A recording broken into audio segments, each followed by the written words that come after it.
So if you've been learning your 3 notes per string major scale shapes and you're at a place where you want to know how to easily sort of connect them together going up the neck so you can stay in key, then this might be the video for you.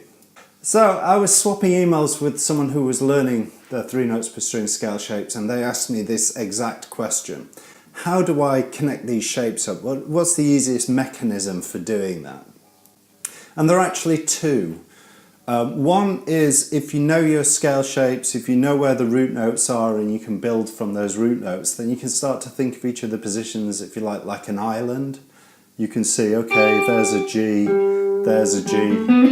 I can play the same scale there as there or there.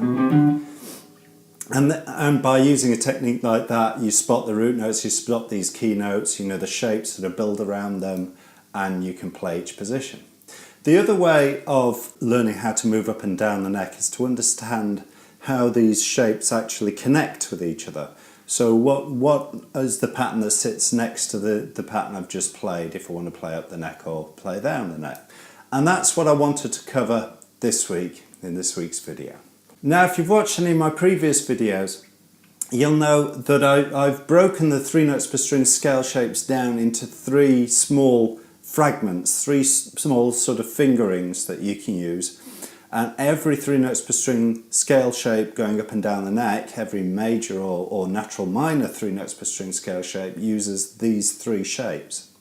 So the nice thing is, once you know that, you realise you've only got 3 shapes to understand what fits above and what fits below them, because every scale shape is made of them. And equally, you start to realise, okay, the shape that fits above this shape has got to be one of those 3 groupings as well. So by breaking it down like this, you significantly simplify the number of interconnections you need to learn when you're moving between patterns. Now, if all of this is really new to you, you should check out my videos. I've covered this on a couple of previous videos, so go and check those out, and they'll give you a background in this. But I'll do a quick recap right now anyway. So the first pattern is this one, which is across 3 strings, and it contains 3 notes that are a tone apart. So that's the first pattern. Second pattern is this one, semitone, tone, semitone, tone. Set across 2 strings. And the third pattern is this one, tone, semitone, tone, semitone. And these fit together in a fixed order, so for example, if I'm playing in D major, I'd start with the first pattern, just there, then the second pattern, and then the third pattern, and if I had a 7th string, I'd play the 2nd string of that 3rd pattern. So that's pretty much how all of this works, and like I say, go and check some of my other videos if this is all very new to you. So hopefully that was enough of a reminder for you. As I say, if all of this is very new to you, go and check my other videos out. But let's start moving between 2 shapes, and we'll start with the 2 easiest to start with. So if you look at shape 3, it's a tone, semitone, tone, semitone. And if you compare that with shape 2, which is a semitone, tone, semitone, tone, it's pretty easy to see that those are the 2 shapes that fit together. So whenever you're playing shape 3 and you want to move to the next position up, you can play shape 2 on the same strings, and similarly if you're playing shape 2 and you want to move down the neck, you play shape 3. So that works nice and easily. So hopefully you can see moving between shapes 2 and 3 is trivial. So the only tricky case really is this shape 1, because it consists of 3 strings, not 2 strings. So how does that fit with the other scale shapes which are based on 2 strings? And again, it's actually reasonably quite straightforward. So let's see if we can break this down. Let's look at shape 1. 3 notes across 3 strings, and they're all a tone apart. And the interesting thing is that this covers over an octave, this one pattern. So there's the octave note. And I know that when I'm playing, starting from the octave note, I play the same shape. So that's shown me what I play if I want to move down the neck from shape 1, from starting on this high string. I basically should play shape 1 again.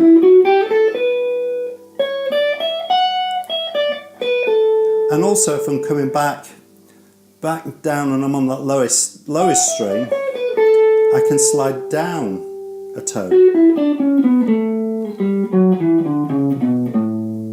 So that kind of shows me what to do on this string if I want to play on the next position down the neck. I move a tone.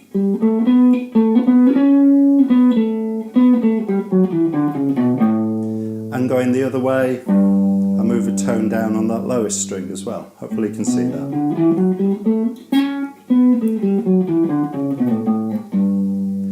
So hopefully that's made it clear how shape 1 just sort of steps its way up and down the neck, and how you can build consecutive shape 1s moving up and down the neck. Let's look at how shape 2 and shape 3 fits into this as well. So let's say I want to ascend up the neck. So I know what to do on that D string. What about the E and the A strings? Well, I play shape 3 here. So hopefully you can see, starting from shape 1, I play shape 3 and then back to shape 1 for that final string. And going back one set of frets this way, what do I play? Well, I play shape 2. So I play shape 1 on my lowest, then shape 2 there.